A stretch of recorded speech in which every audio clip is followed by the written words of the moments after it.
Everyone, আমি হচ্ছি সুদীপ্তা আর আমার এটা হচ্ছে ফার্স্ট ব্লগ ইউটিউবে। তো সবাই সাথে থেকো, পাশে থেকো, কারণ আমি ফার্স্ট ব্লগ স্টার্ট করছি আজ থেকে। আর এই যে পিছনে ব্যাকগ্রাউন্ডে দেখতেই পাচ্ছ আমার চুলটার অবস্থা এখন খুব খারাপ। তো এখন আমি এই বিচ্ছিরি চুলটাকে ঠিক করতে যাব।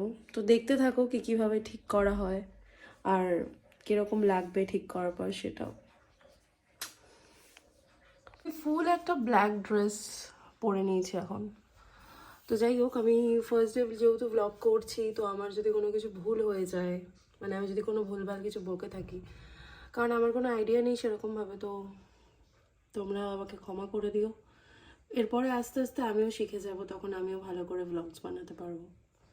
তারপর যেরকম কথা সেরকম কাজ, আমি বেরিয়ে পড়লাম পার্লারের উদ্দেশ্যে, আর আমি পৌঁছেও গেছি সেখানে। তো সেখানে যাওয়ার পর একজন সুন্দরী নারীর সাথে আমার পরিচয় হলো। তো তিনি হচ্ছেন একটি কিউট ক্যাট, এরকমই দেখতে আমারও বিড়ালটি ছিল।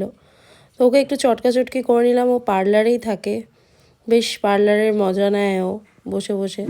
তার সাথে একটু হাসি ঠাট্টাও করে নিলাম, কারণ সবার সাথে অনেকদিন পরে এসেছি। তারা এসে আমাকে বলছে, আমি যেহেতু হটাল ম্যাসাজ করাবো, আমাকে বলছে কি ভিতরে তুমি জামা পরে এসছো না পরে আসেনি, মানে কোনো মানে আছে এই ধরনের কথাবার্তাগুলো? সিরিয়াসলি?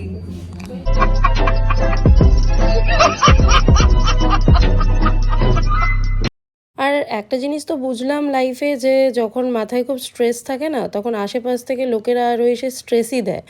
ভালো কিন্তু কেউ মানে সাজেশন দেয় না যে তুমি কীভাবে থাকবে বা তুমি কীভাবে ভালো থাকবে, উল্টে আরও টেনশন দিয়ে চলে যায়। এটাই হলো ব্যাপার। তো এই যে আমার মাসাজ শুরু হবে তার আগে আমার চুলের অবস্থা খুব খারাপ ছিল, কারণ আগের দিন একটা শ্যুট ছিল, চুলের 12টা বাজিয়ে এসেছিলো। আমি সেখান থেকে এই ক্রিমগুলো খুব খারাপ চুলের জন্য করা।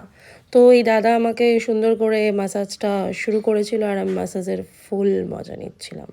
এই যে আমার মুখের এক্সপ্রেশন দেখে বুঝতেই পারছো যে সেই লেভেলের একটা মজা নিচ্ছিলাম। কি বলবো, লাইফে একা এত বড় হয়েছি, একাই সব কিছু করেছি, মা বাবা সাথ দিয়েছে বলে তাই হয়তো, তাদের আশীর্বাদে এত কিছু করতে পেরেছি। অন্য কেউ সেভাবে আমাকে সাপোর্ট করেনি, বাট এবার সাপোর্টের দরকার শুধুমাত্র আশেপাশের মানুষগুলোর। তাদেরকেও আমি বলবো না, অনেকেই করেছে, কিন্তু নিজের লোকেরা সেভাবে কিন্তু কখনো সাপোর্ট করেনি আমাকে।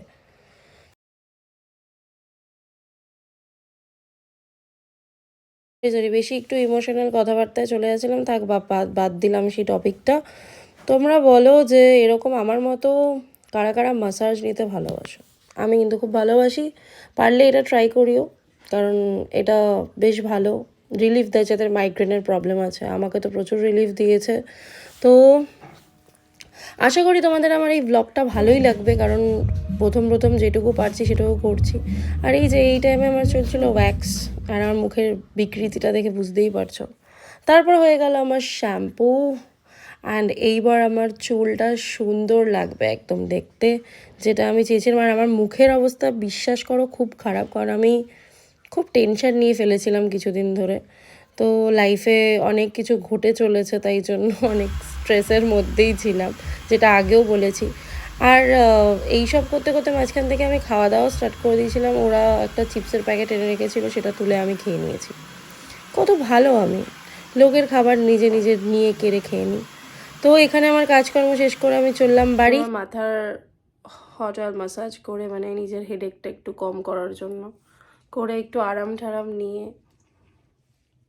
ওয়্যাক্স করিয়ে বাড়ি এলাম, কারণ রাস্তায় আসার পথে প্রচুর খালি রাস্তা ছিল। আর আমি ভিডিওটা নিতে পারিনি, কারণ ওখানে রাস্তার মধ্যে হাতের মধ্যে জিনিসপত্র ছিল, আর আমার পক্ষে পসিবল হয়নি একা একা ভিডিও বানানোর। অনেকটা রাত হয়ে গেছে, কারণ আমি অনেকটা লেটেই পার্লার থেকে বেরিয়েছি, আর ওরাও আমার জন্য লেট করেছে অ্যাকচুয়ালি। তো আজকে এতটা অবধিই থাকুক এই ব্লগটা, কারণ আমার ফার্স্ট দিন ব্লগ, আর এর থেকে বেশি বড় করলাম না। এরপরে নেক্সট দিন সাজিয়ে গুছিয়ে ব্লগ করতে নামবো, কারণ আমি অনেক বছর আগে থেকে যদি এগুলো করতাম তাহলে এই জিনিসগুলোর মর্ম বুঝতাম। এখন জাস্ট নিউ নিউ সবার দেখে মনে হলো যে আমি কেন পিছিয়ে থাকবো, আমিও করি।